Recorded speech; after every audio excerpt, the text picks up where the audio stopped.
Hello friends, welcome back to my channel. আশা করি সবাই ভালো আছো, আমিও ভালো আছি। আচ্ছা, এই যে বর্ষা আর ঋতম, এদেরকে নিয়ে আমার কিছু বলার আছে।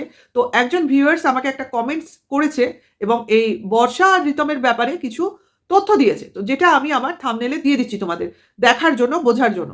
তো দেখো, এরা যেহেতু একতরফা এই সোশ্যাল মিডিয়ায় নিজেদের চ্যানেল দিয়ে নিজেদের কথা বলছে, সেহেতু এরা যা যা অভিযোগ এনেছে সেগুলো কিন্তু একতরফা। অর্থাৎ ওদিক থেকে আমরা, উল্টো দিক থেকে আমরা কিছুই জানতে বা শুনতে পাচ্ছি না। তো সেই ক্ষেত্রে এই যে বিভিন্ন কমেন্টস আমাদের সাহায্য করছে এই বর্ষার ব্যাপারে পুরো রিয়েলিটিটা সামনে আসার জন্য, ঠিক আছে? তো সেই জন্যই এই কমেন্টসগুলো দিয়েই আমাদের বলতে হচ্ছে। অনুমান ভিত্তিকই বলছি, কিন্তু বলছি এই কারণে, যেহেতু এরা কমেন্টস করছে। এবার কমেন্টস যেহেতু করছে সেহেতু তথ্য আমাদের কমেন্টসের মাধ্যমেই আমরা পাচ্ছি, এছাড়া আর কোনো রাস্তা নেই।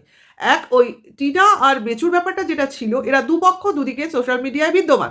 তো সেক্ষেত্রে আমাদের এদের সঙ্গের মানে ফ্যামিলি মেম্বাররাও তোমার চ্যানেলে নিজেদের নিজেদের চ্যানেল আছে, সেক্ষেত্রে আমাদের অনেক তথ্য আমরা জানতে পারছি। এদের বন্ধু বান্ধব, এদের রিলেটিভ এইভাবে জড়িত। কাজে ওখান থেকে যেভাবে আমরা তথ্য পেতে পারছি আর বলতে পারছি, সেটা এখানে সম্ভব হচ্ছে না। তো সেখানে আমাদের করণীয় কি? এই কমেন্টস, বিভিন্ন কমেন্টসের মাধ্যমেই আমাদের আসতে হবে, এছাড়া আর কোনো রাস্তা নেই, ঠিক আছে?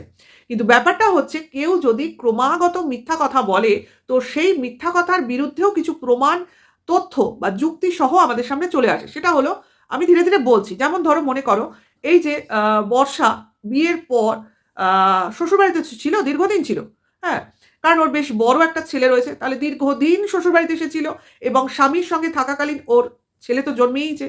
তাহলে ও যে বলেছে ওর স্বামী মদ্যপ, শুনেছি, এবং ওর উপর অত্যাচার করে, তো সেটা জেনেও ও কি করে প্রায় 10 বছর ও শ্বশুরবাড়িতে থেকে গেল? এটাও আমার কমেন্টসের মাধ্যমেই আমি জেনেছি।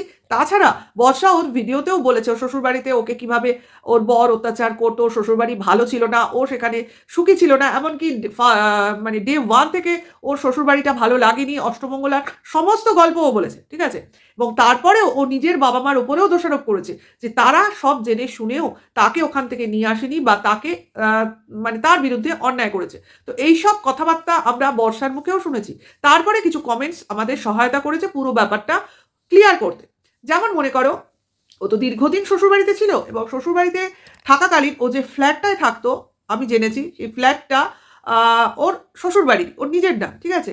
মানে প্রায় 10 বছর ওখানে ছিল। কিন্তু থাকাকালীন ও কি বলেছে, যে ওর বর ওকে 4 বার ওর মাথায় লোহার রড দিয়ে বাড়ি মেরেছে। তা একবার বাড়ি মারলেই তো, ও যেরকম মেয়ে, অর্থাৎ মুখোড়া, প্রতিবাদী, তো সেই মেয়ে কিন্তু তখনই সবাইকে জানাবে অথবা থানায় যাবে। ও ফার্স্ট টাইমই ও থানায় গিয়ে মানে বলতে পারতো যে ও ডোমেস্টিক ভায়োলেন্সের শিকার। সেটাও না করে ও বলছে ওর মাথায় 4 বার রডের বাড়ি মারা হয়েছে। তাহলে 1 বার নয়, 2 বার নয়, 3 বার নয়, 4 বার। তাহলে এটা সহ্য করে ও ওখানে ছিল কেন? আর আজকেই বা বেরিয়ে এসছে কেন? এই প্রশ্নগুলো তো আমাদের মনে আসবেই।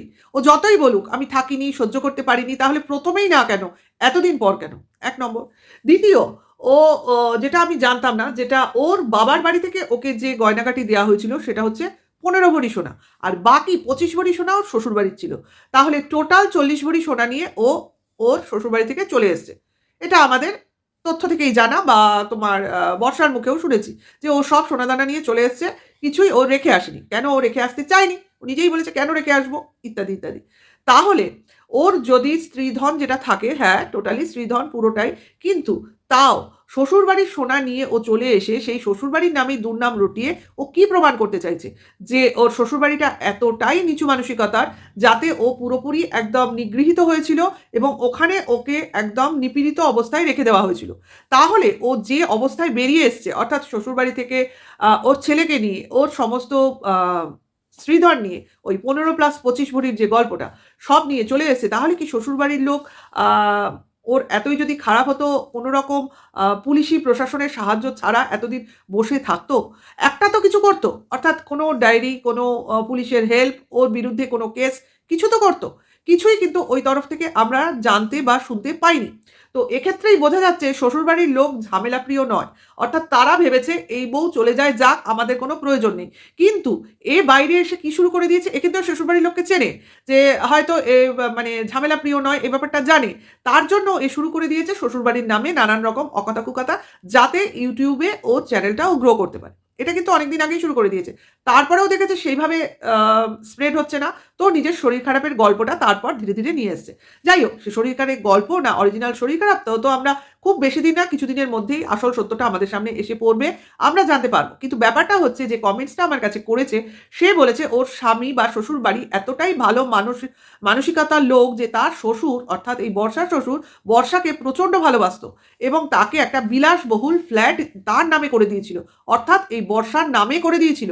ভাবো তাহলে শ্বশুরবাড়ির লোক কতটা ভালো হলে যে বউয়ের নামে কোনো ফ্ল্যাট করে দিতে পারে। এটা কিন্তু আমার কমেন্টস থেকে জানা। এবং বর্ষার বর এমবিএ করে নাকি একটা বড় প্রাইভেট মানে কোম্পানিতে জব করে, যার কিনা এই সোশ্যাল মিডিয়ায় কি হচ্ছে, তার বউ কি করছে, এগুলো জানা কোনোভাবেই সম্ভব নয়। অর্থাৎ সে তার চাকরির তার মানে সার্ভিস নিয়েই ব্যস্ত থাকে, ঠিক আছে?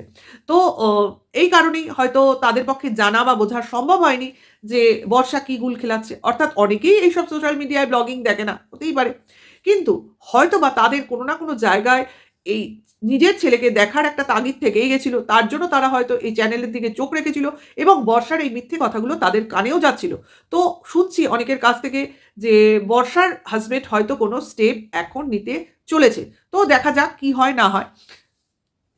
এইবার প্রশ্ন আসে যে ওর শ্বশুরবাড়ি যদি এতই খারাপ হবে, তাহলে এই যে দেওরকে ও সেকেন্ড টাইম বিয়ে করেছে ইল্লিগালি, বেআইনিভাবে, কারণ আমরা জেনেছি যে অলরেডি এখনও ওদের ডিভোর্স হয়নি, এমনকি ওর কি বলে দেওরকে রেজিস্ট্রি ম্যারেজ করার পর ডিভোর্সের কেসের ফাইল করা হয়েছে। তাহলে যে ডিভোর্সের আগে যদি কোনো বিয়ে হয় তো ইল্লিগাল, এ কথাটা তো আমরা প্রত্যেকেই জানি। তো সেই শ্বশুরবাড়ির ছেলেই তো এই দেওর, তাহলে সেই শ্বশুরবাড়ির ছেলেকেই কেন এই বর্ষা সিলেক্ট করলো তার দ্বিতীয় বর হিসেবে? যদিও এটা ইল্লিগাল বর, কোনোভাবেই ওদের বিয়েটা আইনসিদ্ধ নয়, ও বেআইনিভাবেই ওর দেওরের সঙ্গে রয়েছে। তার জন্যই অনেক কন্ট্রোভার্সি ক্রিয়েটার এদের দেওর বৌদি নামেই ডাকছে, কারণ এরা তো অরিজিনাল হাজব্যান্ড ওয়াইফ নয়। সেই জন্যই এই সম্পর্কটাকে আমরা কখনোই হাজব্যান্ড ওয়াইফের আখ্যা দিতে পারি না। তো এক্স্যাক্টলি আমি এরপর থেকে এদের দেওর বৌদি বলেই বলবো, কারণ অ্যাকচুয়ালি এরা কখনোই লিগাল হাজব্যান্ড ওয়াইফ নয়। সেই ক্ষেত্রে এদেরকে এটা বলাই যায় না। তো আর আরেকটা জিনিসও শুনেছি, দেওর ওর বয়স মানে ওর থেকে বয়সেও ছোট, অর্থাৎ ওদের বয়সটাও একদম আনম্যাচড।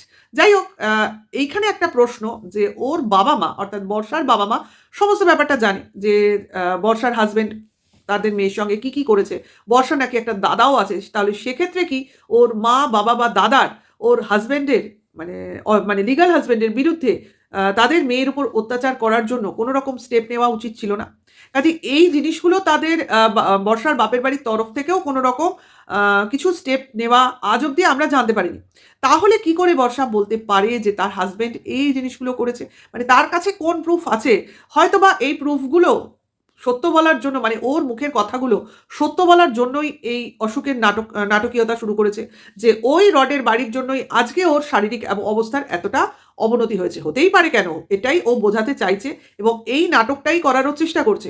হয়তোবা এই নাটকের মাধ্যমে আমার যা মনে হয় ও পুরো ব্যাপারটাকে সাজিয়ে ওর শ্বশুরবাড়ির বিরুদ্ধে একটা কোনো বড়সড় মামলা করতে চাইছে, যাতে কিনা ও শ্বশুরবাড়ির সম্পত্তিটাও হাতাতে পারে। কে বলতে পারে এর মধ্যে অনেক কিছু ওর মানে কূট বুদ্ধি কাজ করছে কিনা, বা শয়তানি বুদ্ধি যাই বলো না কেন, যে ও শ্বশুরবাড়ি থেকে চলে এসছে ঠিকই, হয়তোবা ওর এই শয়তানিতে কেউ সাথ দেয়নি, ও বাধ্য হয়েছে কোনো পরিস্থিতিতে ওখান থেকে চলে আসার জন্য, কিন্তু তারপরেও চলে আসার জন্য আক্ষেপ হয়েছে। অর্থাৎ ওই বিলাসবহুল ফ্ল্যাট যেটা কিনা ওর নামে, যেটা কিনা ওর হয়তো নিজে এখন হস্তগত করার ইচ্ছা হয়েছে, তারপরেও ওর এই দেওরের সম্পত্তি আছে যেখানে কিনা ও এখন গিয়ে থাকতে পারছে না, কারণ ওখানে তো আইনত হাত মানে ওর অধিকার নেই, কারণ এই বিয়েটা তো লিগাল নয়। যাই হোক, অনেক কিছু কিন্তু এখানে কাজ করছে।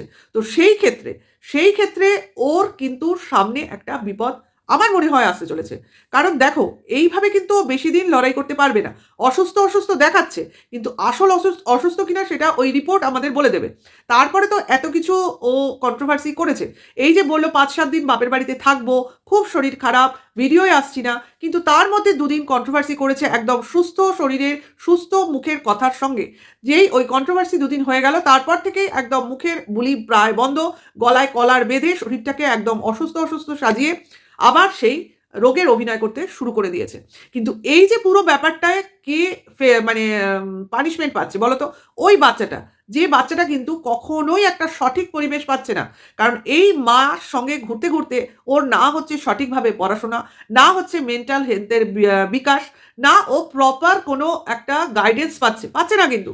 আজ ও মামার বাড়িতে থাকছে দাদু দিদার সঙ্গে, কাল ও মার সঙ্গে চলে আসছে পড়াশোনার জন্য। মানে মার এই নাটকটা ও চোখের সামনে পরিষ্কারভাবে দেখতে হয়তো বুঝতেও পারছে। কিন্তু মুখে কিছু বলতে পারছে না। দুদিন আগেও একজনকে ও বাবা বলে ডাকতো। আজ ও সেকেন্ড ওর এক কাকাকে, যাকে কিনা ওর মা নিয়ে থাকে, তাকে বলছে বাবা। ভাবো একটা বাচ্চার মনে কতগুলো রিপারকেশন আসতে পারে যে আমি মানে একজনকে বাবা বলতাম, আজ তাকে না বলে অন্যকে কেন বাবা বলছি। এই জিনিসটা তো ভাবার বিষয়। যাই হোক, অনেক কিছু আমাদের সামনে চলে আসছে এবং অন্যায়ভাবে চলে আসছে, যেটা কিনা মানা যায় না। যতই বলুক যে আমাদের কি দরকার, আমরা কেন বলবো? আরে ভাই, আমরা যা দেখছি তাই তো বলবো। এমন তো নয় এই দেওরকেই ওই বাচ্চাটা প্রথম থেকে বাবা বলে, তা তো নয়। এই বাচ্চাটা তো বর্ষার প্রথম হাজবেন্ডের। তাহলে এই কাকাকে কি করে ওই ছেলেকে দিয়ে বাবা বলতে শেখায়? তাহলে ওর বাবাকে কি বলতে শিখিয়েছে? মানে এত মানে অস্বস্তিকর আর হাস্যকর ও নিজেকে তৈরি করে তুলছে, এবং একটা কোনো বড়সড় বিপদের মধ্যে ও খুব তাড়াতাড়ি পড়বে। এবং দেখো, বলে না, ও ভেবেছিল কেউ ওর এই চালাকিটা বুঝতে পারবে না। অ্যাকচুয়ালি আমিও বুঝতে পারিনি। ধীরে, ধীরে বুঝেছি। প্রতিটা পরিস্থিতি বিচার করে, দেখে, বুঝে, আর ম্যাক্সিমাম কমেন্টস আমাদের হেল্প করেছে। আর মনে হয়েছে যে এই কমেন্টসগুলো আসছে এবং এই কথাগুলোর মধ্যে কিন্তু যুক্তি আছে, এবং যে যুক্তিগুলো বলেছে তা কোনো কিছুই ফেলে দেওয়ার মতো নয়। তো সেই থেকে আমাদেরও বিশ্বাস হয়েছে। আর সবাই মিলে কিন্তু মিথ্যা কথা বলবে না। এটা হলো আসল কথা। আর রোগ নিয়ে যারা মিথ্যা কথা বলে, আর ছেলেকে নিয়ে যারা রোগের নামে মিথ্যা কথা বলায়, ঠিক আছে? তো তাদের মতো পাপী-তাপী তো এই দুনিয়ায় কেউ নেই। যাই হোক, সে দেখা যাবে, বোঝা যাবে। কেস দেবো বলে ভয় দেখালে হয় না রে ভাই। কারণ নিজেরাও মিথ্যা কথা বলছো, তার থেকেও কিন্তু সাবধান। লোককে কেস দেবে আর লোক তোমাদের ছেড়ে দেবে মনে হয়? প্রুফ করে চিৎকার করে কোনো লাভ নেই। তোমরা যে রোগের কথা বলেছো সেই প্রুফগুলো আমাদের কাছে আছে বলে শান্তিতে বসে থেকো না। ঠিক আছে? সেইগুলো বিচার গ্রাহ্য হবে কিনা সেটাও কিন্তু তোমাদের চিন্তার বিষয়। হয়তোবা তার জন্য তোমাদের গলার স্বর শুকিয়ে যাচ্ছে, তাই না? দুজনে পাশাপাশি বসে বেশ ভালো কন্ট্রোভার্সি করছিলে। আজকে একা হয়ে আলু সিদ্ধ ভাত খেয়ে ঘুরে, ঘুরে বেড়াতে হচ্ছে। ঘরে একা আছি, ভালো লাগছে না। মার কাছে ভালো ছিলাম। কাজ করতে হতো না তো। মা সব মুখে ওর কাছে জুগিয়ে দিত।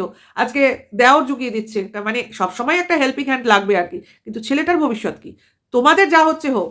আমাদের দেখার কোনো দরকারই নেই। বাচ্চাটা কি দোষ করেছে? সেটা হচ্ছে জনগণের প্রধান প্রশ্ন। ঠিক আছে? তো ভিডিওটা আমি এখানে শেষ করব। তোমাদের যদি কিছু কমেন্টস থাকে তো অবশ্যই করো। আর নতুন ভিউয়ার্স হলে সাবস্ক্রাইব করে পাশে থেকো। এখনকার জন্য এইটুকু। ভালো লাগলে লাইক কমেন্টস করো। Tata, by.